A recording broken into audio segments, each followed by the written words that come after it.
detection. So what steps are needed to expand lung cancer screening across different regions in the country or different populations in the country, especially those probably in the rural areas, the underserved, and or the high burden areas? Actually, you all know that low-dose CT is the one for screening, basically. But Engineer Emmer actually said something about AI, artificial intelligence, and it is not, Ken, Dr. Samara, I was looking at your slides and there's nothing about AI there. And this is, you know why, okay, low-dose CT, we only have 97 low-dose CT facilities, the whole of the country, field health accredited. We have 126 million population. And radiologists, we have like 2 radiologists per 100,000 population. The idea should be 1 of 10,000, and hence you kind of battle with that. You know, we have this many population, but we only have this many radiologists, this many low-dose citizens. So how can you come up with a screening program? There is a NICA law that says there should be early detection screening, but there is yet no organized lung cancer screening nationwide. Okay, and just August this year, they came up with the YACAP field health coverage of low-dose CT scan. And you know how much that low-dose CT scan is in the YACAP? It's 7,000 pesos plus. I asked Dr. Ladrera, how much is your low-dose CT scan in Lung Center? Sabi niya, 8,000 pesos plus. So sino pa ang hospital ng yayakap sa yakap na yan screening? 7,000 there. We look at, I'm from a private hospital, I look at that and you know, it's 12,000 pesos. Definitely, we cannot do the yakap screening. Okay, so, there is the artificial intelligence chest x-ray. Radiologists, as of yet, are not embracing it. Maybe for the simple reason they think that it will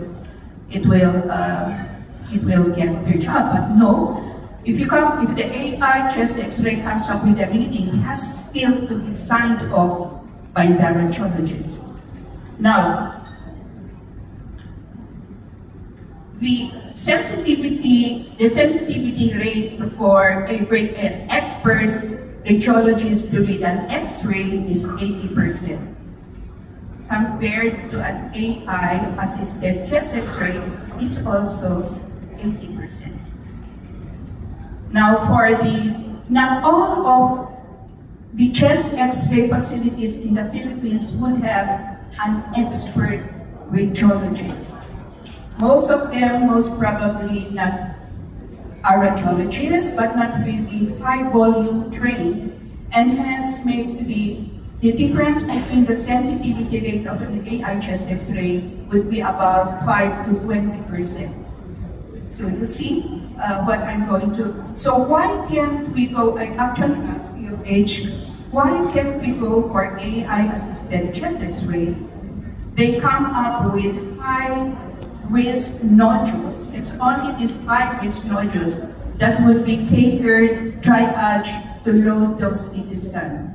We did a study, 25,000 chest X-rays. Out of the 25,000 chest X-rays plus, we came up with 1,600 plus high-risk for nodules. And these are the ones that we kind of triage to low-dose. So you see the economics out of it, even if you don't calculate.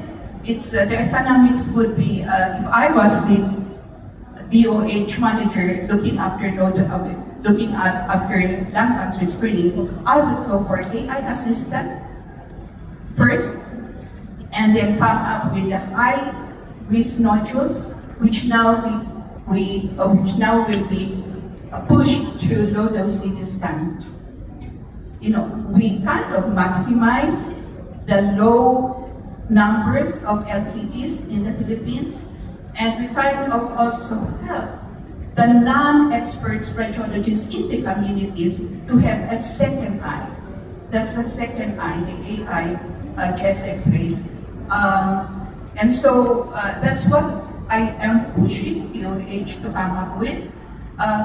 We have a PhilHealth covering for chest X-ray for TB.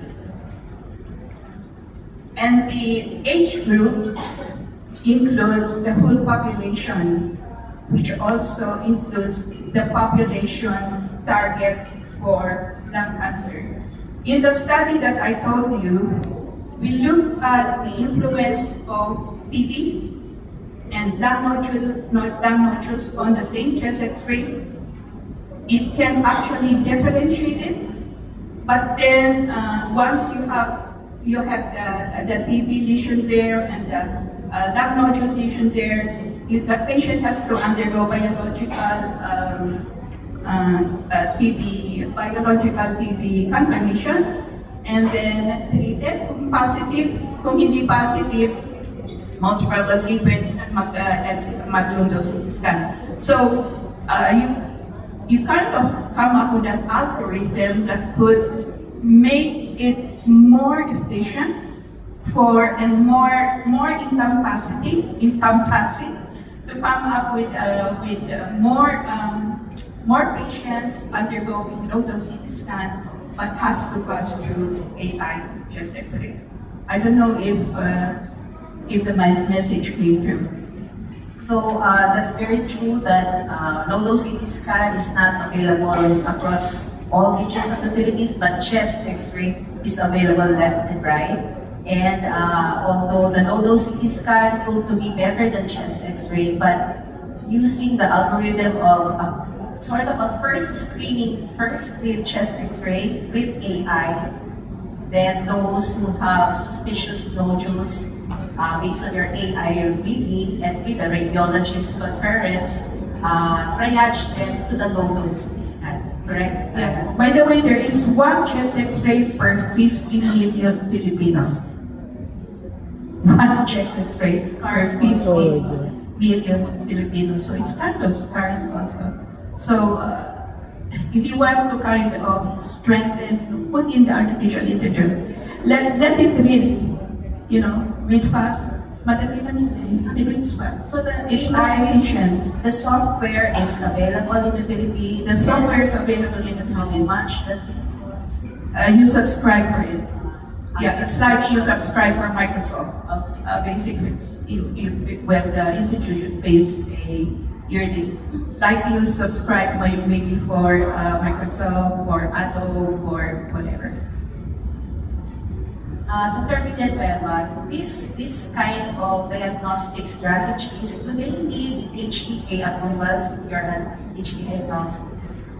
Yes, any technologies that are used for managing, so whether it's diagnostic or therapeutic or preventive or technologies, as long as used in humans, would require the technology assessment. This is not to say that the role or the role of each lab is really for to recommend which technologies can be paid for using public funds. So that is what's in the law. So it does not prevent any of these technologies from being available in the country. But that's the role of the regulatory authorities like FDA, for example. Now, but having a positive HTAC recommendation would certainly make these technologies more accessible to more people because public funds can be used to purchase them. AI software, by the way, is licensed by FDA Philippines. there are AI softwares in the Philippines already licensed by the FDA. They already applied to HCAP, I think. So the FDA approval has to be, or at least the market or authorization, have to be already existing before an application to the HTA or the HTAP is submitted for health technology assessment. Okay, let's move on. Okay, what are the immediate actions